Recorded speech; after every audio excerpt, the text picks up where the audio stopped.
Welcome to show 51. Believe it or not, 1 year ago, we got going. And so this is a happy moment because it's International Happiness Day and it's the first day of spring. So we have 3 reasons to be happy. No. A 4th reason, because we're going to visit people who live in one of my favorite places in the world, Vancouver. And they're going to invite us all to visit them at the end of the show, right? So we're going to hear from Anil Shrestha. We're going to hear from Joanna Zong. We're going to hear from Chris Cowley. And we're going to hear from Hailene Chen. We're also going to hear from the deans who are involved in this project at UBC that involves forestry and forestry management. The Dean of UBC Faculty of Forestry, Director of AP FECM, and Professor Wang is with us as well, the Associate Dean. What we want to do is divide this up a bit into 2 parts. One will be a big picture of what's been happening, and the second part will be more about implementation efforts. And the second part will have some slides that Hinling will show us and people will talk about.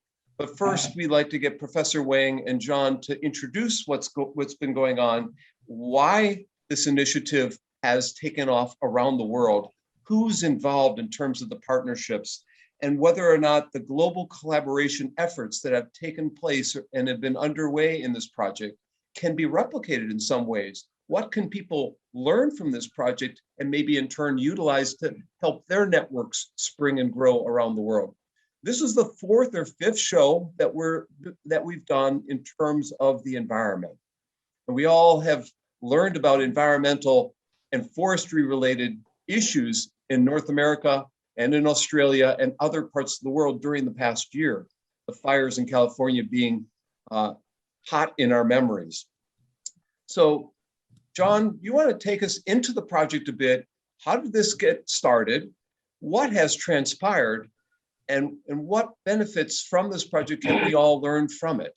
And tell us what the project is, because it's a long name. Well, thank you very much, Kurt, for the opportunity to talk to you today. We've been working on this concept of sustainable forest management for some time. The idea of sustainably managing timber supply has been around for a very long time. It was practiced in Japan in the 1600s and formalized in Europe in the 17 and 1800s. But over time, we've realized it's more than just about providing timber. We're also concerned about supplying fresh water, protecting our soils, protecting our biodiversity, increasingly now about sequestering carbon, and about the spiritual and cultural benefits associated with foresters. In some places, people haven't really moved to that. So we see in North America and many parts of the tropics, people degrading forests still, and that's been a serious problem. It's also why March 21st has been designated International Day of Forests, and this year is focusing on forest restoration. So what really concerned us was that these many forests around the world continue to be degraded through poor management practices. And we approached the Asia-Pacific Network for Sustainable Forest Management and Rehabilitation with an idea that we could train people around the world in the best possible techniques in sustainable forest management. And to do that, we drew on expertise from around the world. And I'm going to ask Guangyu Wang to actually explain a little bit how we actually achieved that. Thank you, John. Helen, can I have a slide? Next slide, please.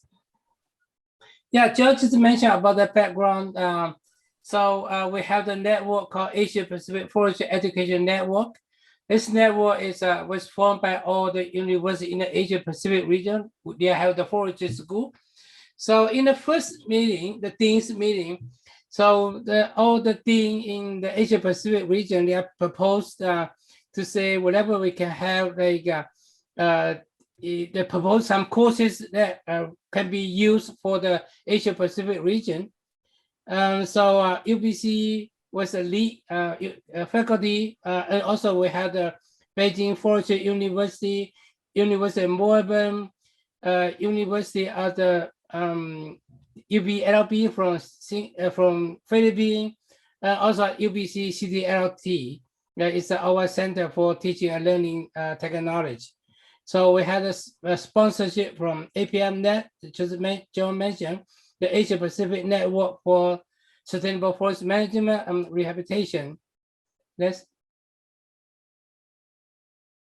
And the vision is to develop the regional recognized core curriculum, aiming to support our young faculty or to our senior forestry student, and also the mid-career professional to know about sustainable forest management.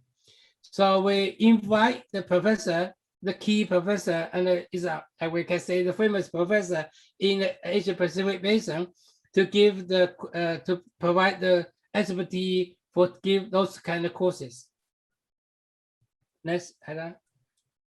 And after we started with 2001 and 2011, and we got the Canadian National Award for the Integrated Technology Education Practice Excellence Award. And also we win the award from 2019 from UFRO. That is a International Union of the Forestry Research Organization. So it's a quite big award we got from national and international. Next, please. We, to just mention about the Asia Pacific Forestry Education Coordination Mechanism. This is we did all the courses. It goes through this mechanism. Was using by most of the university in the Asia Pacific region. So in that region, we have 50 member university. We have 8 still committee member. Next. So this is all our network. So right now we have a quite good system to promote the sustainable forest management courses.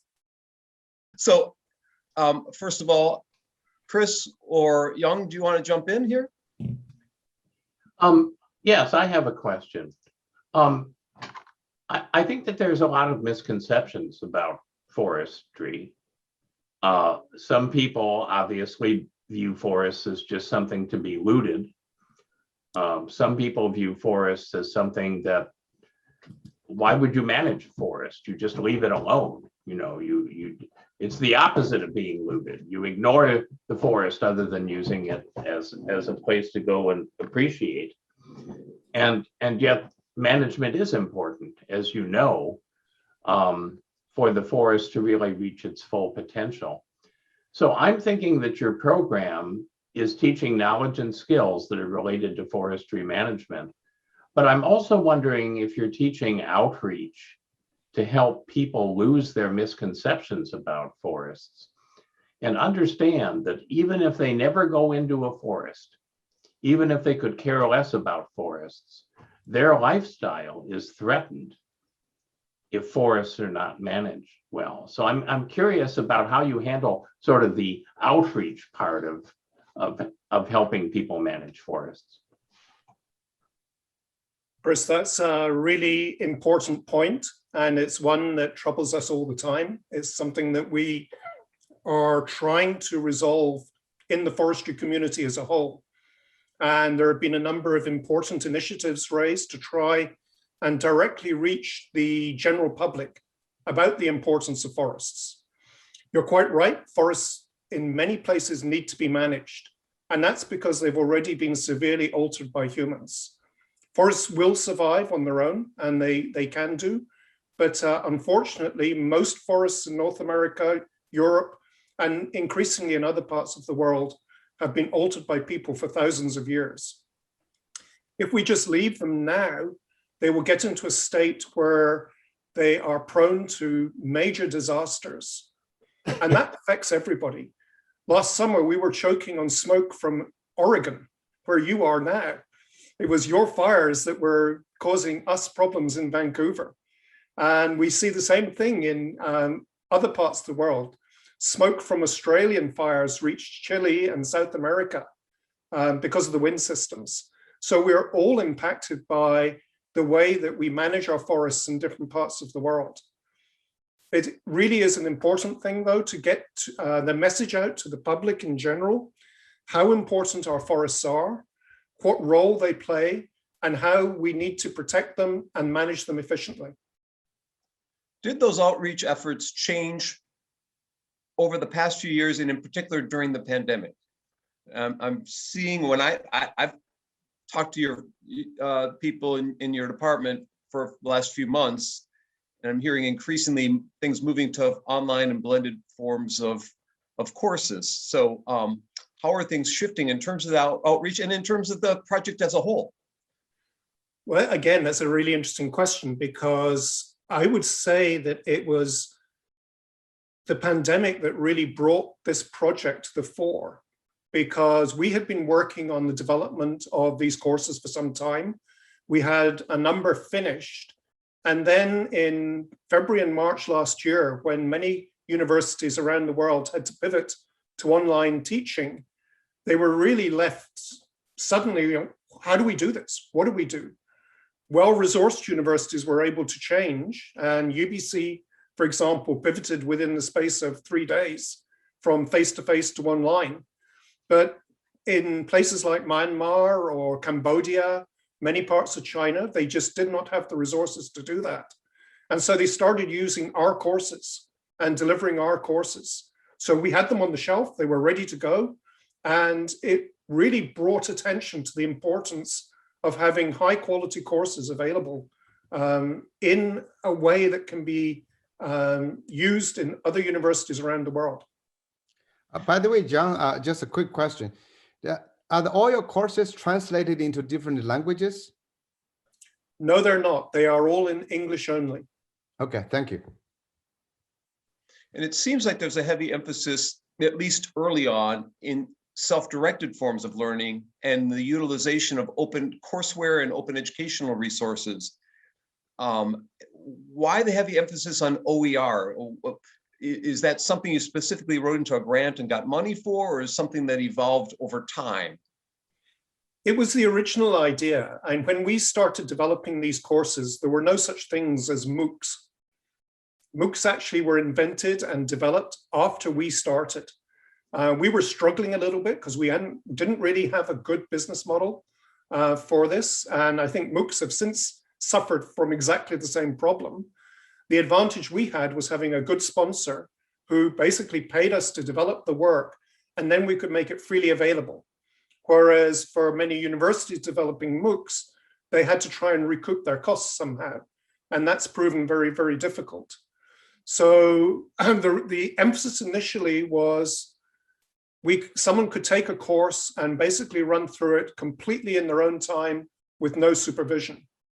As we moved through time, we realized that a much better and more efficient way of delivering a course is to do it in a supervised fashion, so that there is an instructor interacting with the students.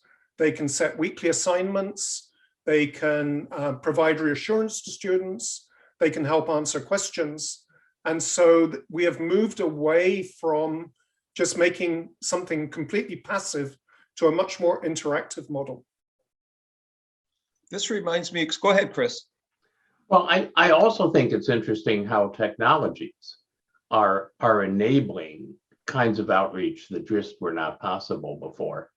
I don't know how your families have coped with the pandemic, but in my family, we're watching more television than we used to.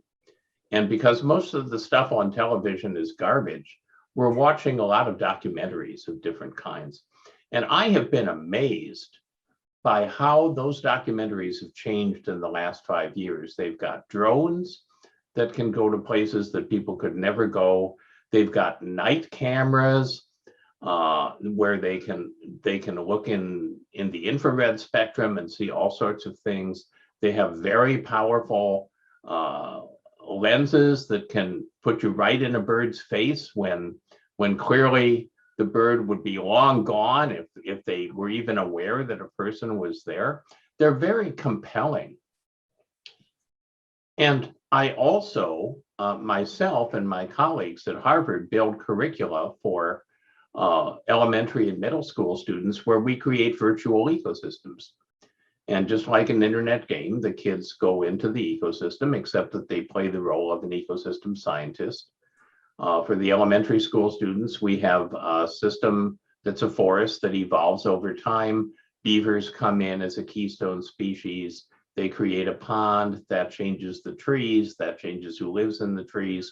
Then woodpeckers come along, they're another keystone species. They change things. And these kids are getting to wear the shoes of adults and interact with a virtual forest. I just think that the opportunities now to use these more advanced technologies for outreach and potentially even for recruitment, some of those kids, I hope, are going to want to grow up and be forest managers. So it's an exciting time in terms of the opportunities, I think. Yes, I totally agree. There are new technologies that are coming through that we've been experimenting with, including 360-degree cameras and also three-dimensional videos. But we still haven't resolved a few of the issues, like the availability of the equipment for the students to actually do a three-dimensional viewing, although there are some fairly cheap solutions available and getting cheaper every day. So there are a lot of technical developments that I think are making teaching in forestry really exciting. So we want to move on to Chris and Joanna and Helene and Anil. But first I have a question or two. Is this like in the Midwest here in the Big Ten, we have a course sharing network. And so does one institution build a course and offer it to the other one and share the courses so that they can pick and choose which ones the university wants to offer from a list of some kind? Yes, that's the basic model. What we have said is that these courses are freely available to the member organizations. As I said, it's a big membership and open to pretty well anyone who wants to join it. And essentially what the arrangement that we have made is that if a university wants to deliver that course and wants to actually supervise that delivery, then they have to arrange that. If it's simply a passive course, they can take it and use it. But most universities want to have an exam of some sort so that they can ensure that the students have actually done the work. And that's where they then have to pay for that themselves, using whatever scheme they might have. Is there any research on the uptake and on the results of the student learning? I think that will be presented in a minute. So we should go to that part. Let's go on, move on then, and part two. Hi, thanks, Kurt. So Highland and I work for the Center for Teaching, Learning and Technology at UBC. So we're basically a centrally provisioned service unit that offers this services across the faculties and academic units and to faculty members and such.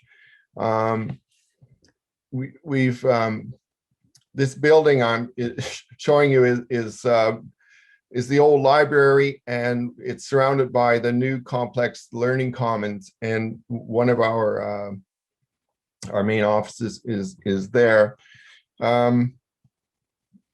So yeah, we started in 1949, and we've been at this for what, 70 plus years.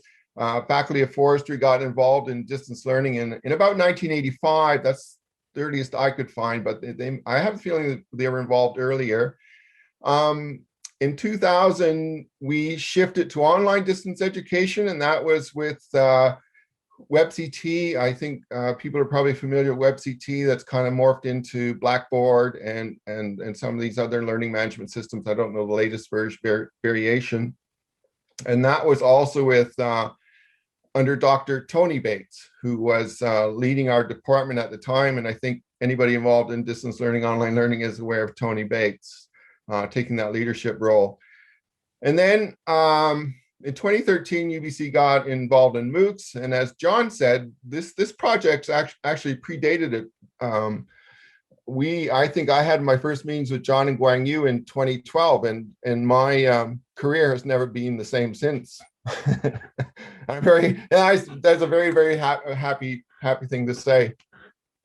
What else did I wanted to cover? I guess go to the next slide. Yeah, so CTLT is divided into a number of teams, and Highland and I work for the course design, curriculum programming team. We work in wow, this is a very old slide. We use a team-based approach. So we work together trying to utilize the expertise from a number of individuals. So we have the course author, of course, is the subject matter expert. We have the instructional designer, and that's the role that Highland fulfills. We have web designers, multimedia producers, graphic designers, librarians, copyright staff, and whoever else may be required to be involved.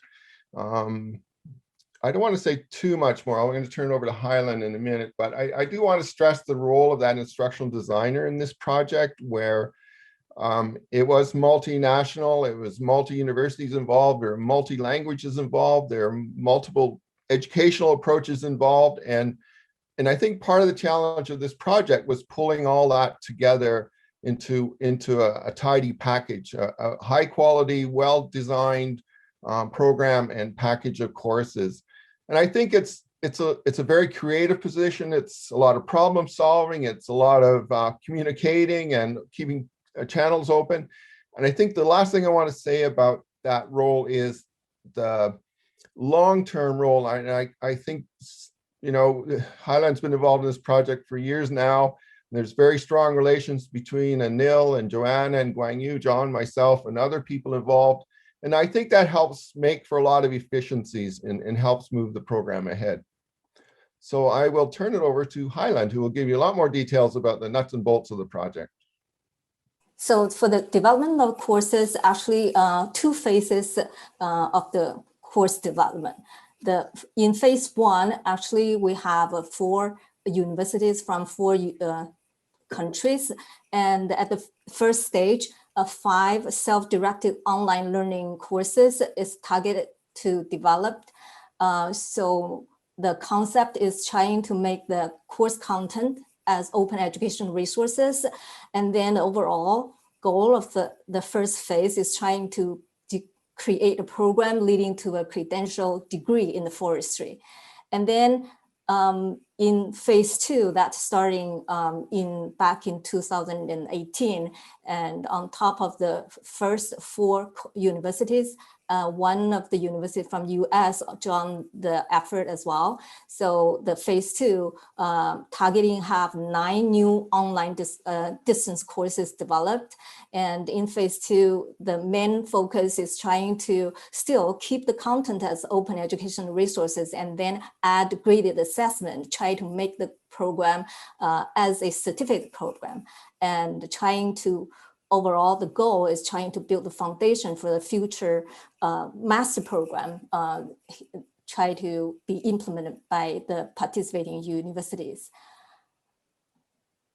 And then, so here, give you a brief idea of how the team approach for this course development. So you can see for both phases, UBC Forestry taking the lead, has an academic lead, that's John Innes, Dean Innes, and then project director is Professor Wang here, and have a project coordinator like Joanna, previously is Michelle Zeng.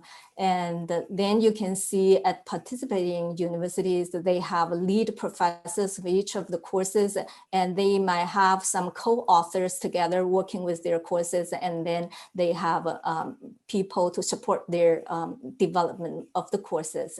For central support from the CTLT, we have a team. Chris is the coordinator. I'm the instructor designer. When possible or appropriate, we bring in web designers, media expert, and graphic designers. So, yeah. Then, hey, one more minute, then we'll go back to Q&A. So if you want to pass this on to Anil, so he can have a chance to present something. That's right. Okay, I would forward the slides to Anil. So eventually, based on those efforts, the courses are developed, and now Anil is going to tell a little bit more about the implementation and the impact of the project. Thank you, Aylan. I think I should be playing role as a Superman now because I have only 1 minute. So all those courses that we have developed as a OER, we have been using in a different format. As you can see it here, we are using it as a blended learning format, flipped classroom format. But I want to, share a bit more about instructor-led open session to our Asia Pacific University. Next slide, please. So as we discussed about it before, we because of the COVID-19, because of our leaders' vision, such as Professor Zhon, Professor Guang Yu, and also our funder, vision, we have already ahead of the curve. As you can see it here, we have been offering these instructor-led online courses since 2016, and this is just to give you an idea. During the COVID lockdown in China, as you can see it here, the time period, it was just a beginning. Nobody, I think there was very less resource for forestry education for university. So therefore, we jump in to help to provide these courses to 32 universities from China, which is participated by undergraduate students, graduate students, as well as some professional. And later on, we extend to Asia Pacific University region, and also there were also students from South America as well. During our offering September-December 2020, there were about 135 universities of different level of students, undergraduate students, graduate students, and professionals. They actually participated in the course. Next slide, please. And so this is the global users as our courses as a open education resources. Next slides, please. So all of our learning activities is actually guided by Bloom's taxonomy of learning. We focus on developing our understanding from lower level of learning objective to acquire higher level of learning activities, such as evaluating and creating those learnings as well. Next slide, please. So our effort is not only providing them the content, but also we wanted to develop their problem solving skill, critical thinking skill, and collaborative learning skills using user-friendly Canvas system. Next slide, please.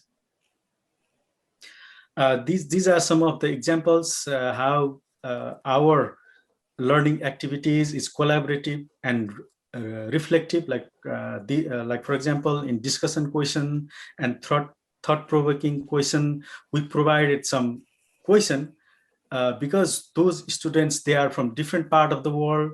As you can see it here they are sharing some of the very key important tree species and their silvicultural characteristics, use threats for their conservation from different part of the world, from Southern Africa, from South Africa, and also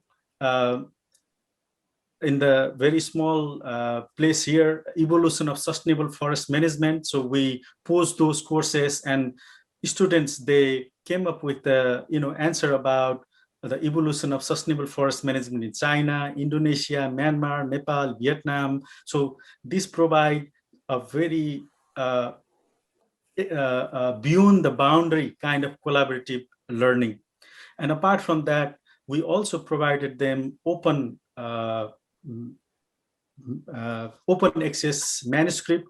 Based on that, they have to report on 6 key sentence and peer comments, peer-to-peer interaction, And sometimes we also involve these experiential learning activities such as field-based assignment and sharing.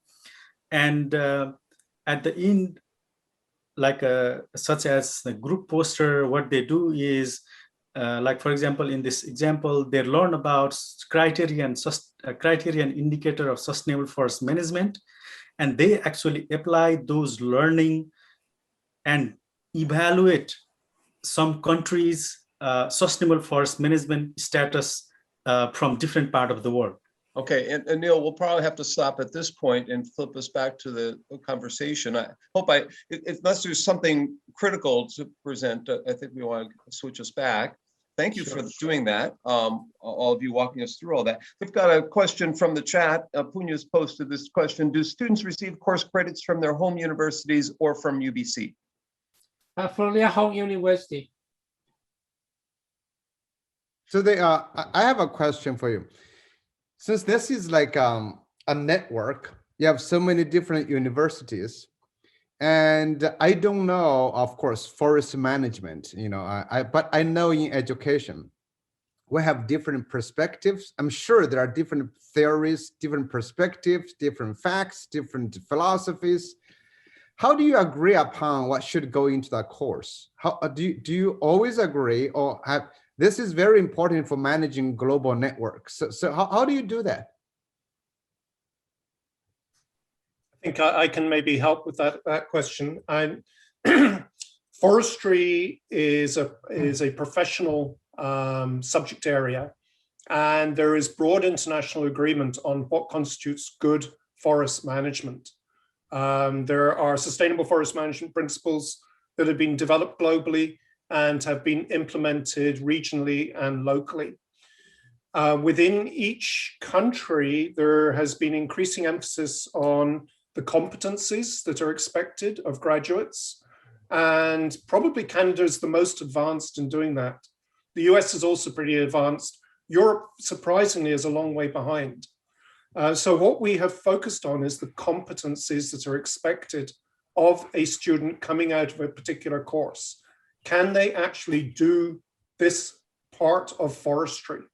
And that gives us a pretty good agreement across the countries, because everything's pretty well the same. I mean, there are differences in some areas, such as, we don't grow coconuts here in Vancouver, unfortunately, but the types of trees differ, but the principles remain the same around the world. And that has made it much easier to get agreement on the content that should be in these courses. Well, it's another follow-up question, John. Well, anyone can answer. We've been involved in designing things, for a long time. So you have all the different experts. You have the content experts, you have the web experts, you have the design expert. Your team-based approach, how do you address that, and how do you address the different views, different possibilities? And I'm sure you all want to work out the best models, but who is driving? Or everybody's driving, but eventually you have to come together to make a decision on something, right? Can you share with us the process? John, go ahead. I can say something there too, but I think someone else should say a little bit. Chris. Well, I think, when the APFNet had those initial meetings, a lot of those decisions were set up. Like, it was decided the courses were going to be in English, so we didn't have to worry about a lot of translation. I think also, correct me if I'm wrong, I think they gave UBC the leadership role in this, and we set the models. John and Guang Yu set the templates, and I think there's a lot of discussion at UBC about how the content was going to be delivered, what sort of learning approaches were going to be used. There were workshops held by that invited all the course authors, subject matter experts to UBC, and we ran workshops with them to talk about the different teaching approaches.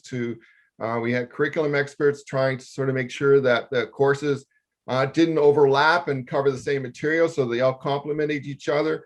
We had, discussions around teaching perspectives, around copyright and all that kind of stuff. So I think we were able to sort of pull the group together over a number of years, a number of courses. And I think when the first phases went out, we were able show that it could work. And I think that led to further support from the Asian Pacific Forest Network. So if I were going to ask you as a group, out of all this work for so many years, any big insights you want to share others that you've learned that is, aha, I used to think like this, now it's different. And anything like that, that's really worth sharing with everybody in this field? I mean, field of educational technology. Well, I would share that designing a course online is easy, but designing a good course online is actually extremely difficult. So designing a course that students are going to maintain an interest in all the way through and ensuring their engagement is really challenging and requires a lot of innovative thinking. And we also have to allow a lot of variation to enable, so it's not exactly the same for every course, that there are differences in assessment methods. There are differences that can be, give the student a bit of variation. I'll hand over to the others.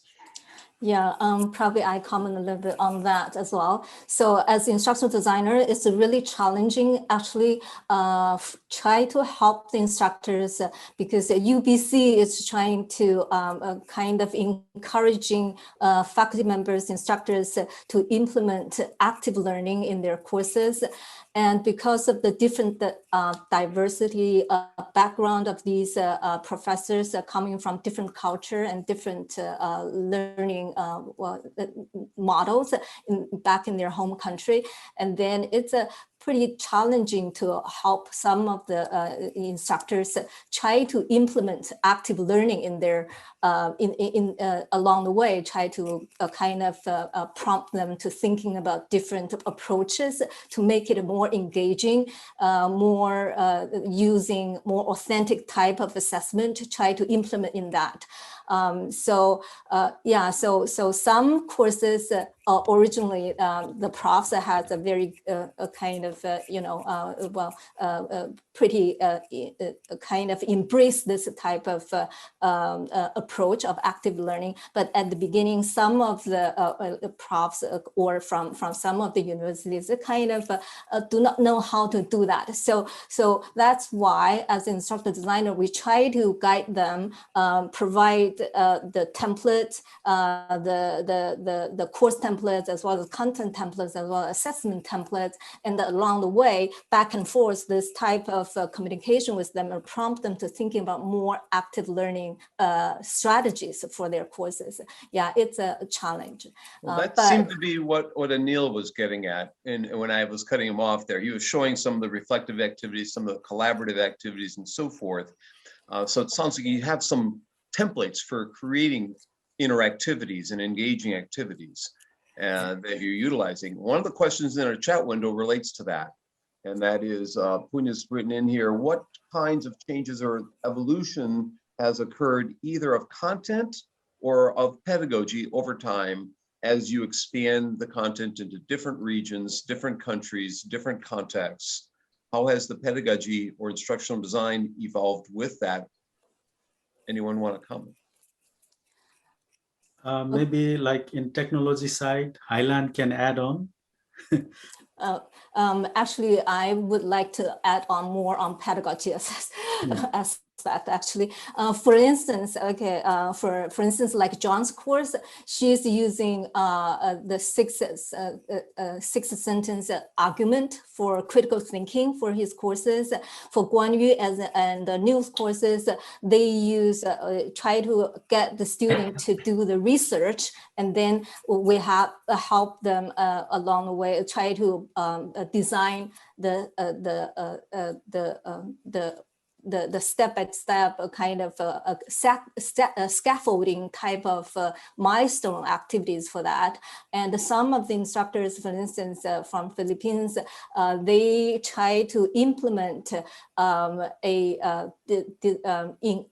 active inquiry model they identified from the literature, and then try to build on that model, try to implement, try to prompt students with some case studies, and then along the way, implement the steps of the inquiry learning using the online discussion as a discussion, as try to facilitate student conversation, try to solve problem solving. So we have quite some, I just mentioned a couple of them right now. Just we have quite some innovation actually from both the instructor's perspective as well as students later on give us the feedback. We implement those, try to make it more active learning type of engaging type of experience for students. Yeah. So all the courses that I see is they use case studies. Okay, that's the main thing from the very beginning is a kind of requirements from this initiative. Yeah. So you've talked about the pedagogical changes and transformations and so forth that have occurred over time. I want John to comment on the project as a whole. What kinds of challenges did you face early on and that you've overcome? What new challenges are you facing now that you're in the midst of trying to overcome? I think some of the early problems were related to major differences in teaching styles across universities. So our Chinese partners in particular had a very definite way of teaching students that was totally different to how we taught in Vancouver. We have worked with our colleagues in China, and we've sent some of our professors to China to help train their professors. And I think now we have, excuse me, I think now we have a lot of agreement on how we do that teaching. Today, I think the biggest challenge is the variation in the content of the courses, so that some people have developed courses at a level that I think we need to bring up a bit to reach the standard that we would expect, and others maybe have gone a little bit over the top with their courses. So trying to find the right balance between these courses developed by different professors in different universities, working in different languages and in different contexts, bringing those together to a level where they appear to be a seamless whole, I think is our biggest challenge now for the future. I would like to add one more thing. So the whole course was developed by module. So the forest in the different region, they have different management system. So we allow them to add their module from their region. So to enrich the whole the courses. I think this is a thing we need to do in the future, to do them more in the future. I'm struck with a quandary in that in talking to some of you beforehand a few weeks ago, the emphasis was open educational resources and open courseware and self-directing. And yet the discussion has been focused on courses, actual courses that people take and get credit for. So where is the emphasis? Is it on self-directed learning and contents that you're making available to anyone? Or is the emphasis on creating courses that can be replicated and utilized within a university setting for course credit and programs and degrees and all that? Or is it both? I mean, are you trying to accomplish both here or emphasize one or the other? I think we're trying to achieve both. We have basically a version of the course that can be taken without any supervision. So that's your open educational resource. And it costs nothing, it's freely available. The value added that we allow universities to develop is to basically say, I will have an instructor who will guide students through a course, and instead of doing it on their own time, they have to do each module within a specific time span. So depending on how the university is structured, it may be a term or a semester. What we have also allowed universities to do is to say if they want to combine these courses into a program, and we may be dealing with a difference in terminology here, because for me, a course is a single unit that someone takes. They get 3 credits at the end of it, maybe 6 credits for some courses. Whereas I know in Australia, a course is actually the entire program. So there are differences in language here, but we allow universities to put together an entire program from these courses, provided that they basically take all responsibility for ensuring that the students have reached the learning objectives that are set by that university for the course. So a university can say, we will use the examination materials that you've prepared, or we won't. For example, there may be an essay that the students have to do. Someone has to mark that. And there will be differences in standards. The students might write that essay in the local language. It doesn't have to be written in English, because they will have a local person who is administering that course from that university. So for example, if Vietnam Forestry University, just to take an example, were to decide we're going to offer these courses, they would allocate an instructor. They could just say, here's a resource, go out and use it. Or they could allocate an instructor and say, if you want credits, we want to be able to see that you have completed this course and that you have learned what you should do. And we will therefore be examining you and marking you accordingly. Reason for these courses to be made was about accessibility. And it was supposed to be accessible to everyone. So whether they were in a well-off country or maybe a poor country, they were supposed to be accessible. I think that's partly the case for having them as open education resources available for anyone at no charge. But Chris, when you said open education resource, it's only the content. But if they wanted credit, you still have to have people teach that, right? So you are really having 2 modes. One is like a MOOCs, you free and available to everybody. It's kind of a premium model or freemium, right? You got the free part, but if you want something really from UBC, you still have to pay, right? Is that right? Yeah. Actually, maybe I can jump in to add a little bit about this, and also maybe a little bit following answer for our Dean Inez topic, just to talk about the OER version and also the degree or like some certificate program we have so far. Well, actually, so far with the support from APFNet and 5 courses from the first phase, and also the first phase and 10 courses from the second phase.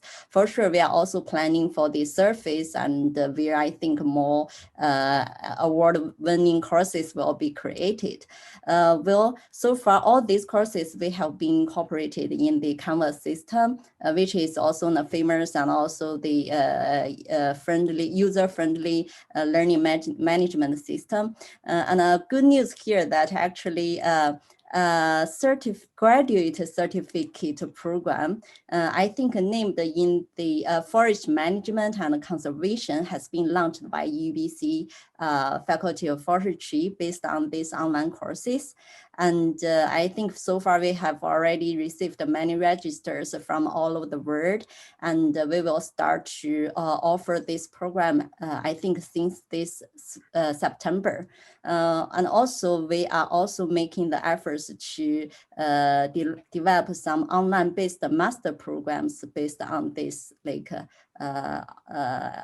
excellent online courses. So yeah, it's a little bit more. Thank you, Kurt. I was just wondering about, because when it comes to online, there are all these institutions who wants to expand their own, trying to reach out to a lot more people and collaboration, but apparently you're doing a network and you're doing the UBC. So Chris is gonna hit a similar theme of the global side of things. Chris? Yeah, we have viewers certainly who will see this, who forestry is not their field, but they are interested in creating a regional or a global network within higher education. What advice would you give them, independent of your own field, just about creating and managing a network like this? I think it would help. It depends on the subject area and how well organized the subject area is.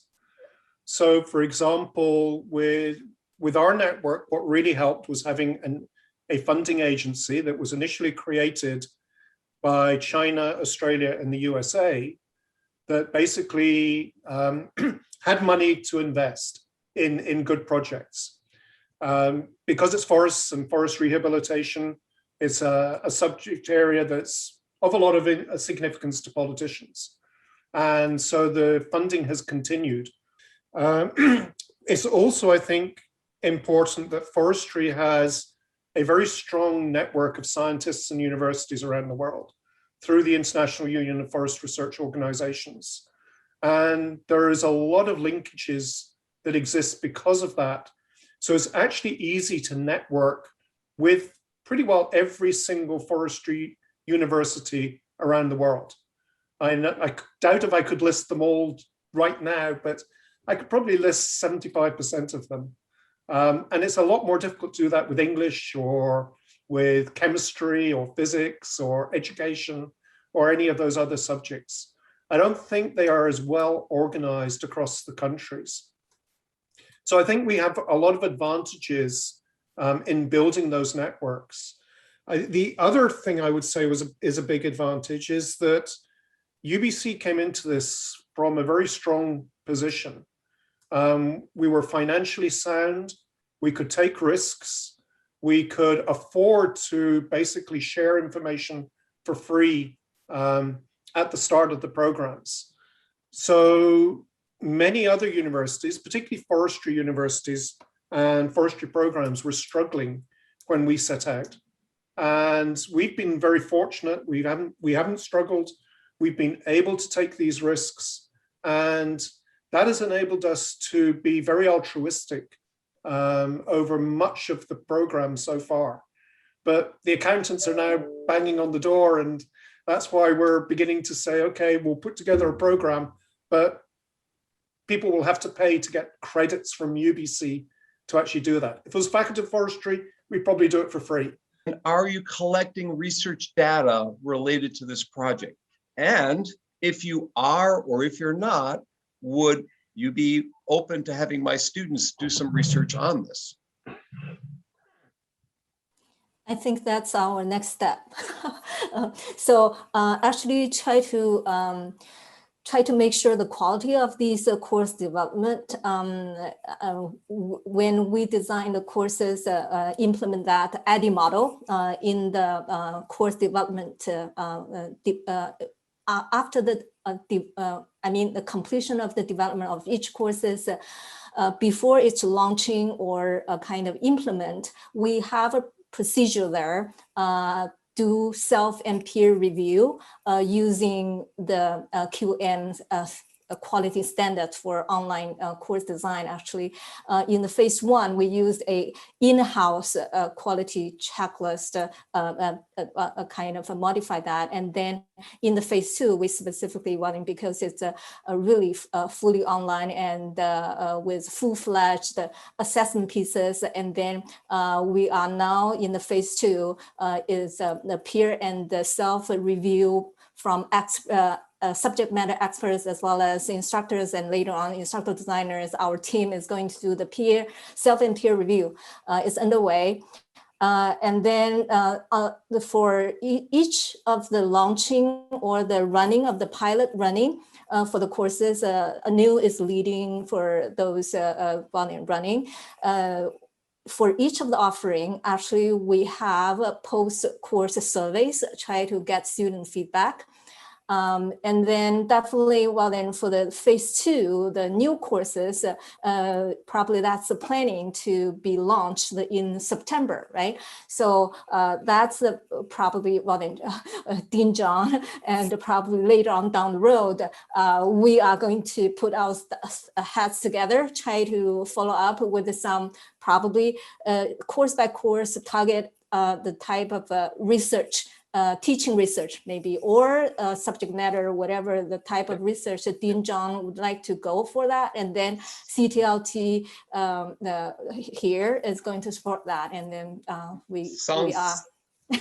Sounds like it's well thought out, more than what I expected, actually, because you hadn't talked about the research that was ongoing. So it's good, enlightening to hear that you are planning this out. And UBC has been a leader in the ed tech space for a long time. We often hear about San Francisco and what's going on there. We might hear about what's happening in Boston and MIT and Harvard with Chris and other people.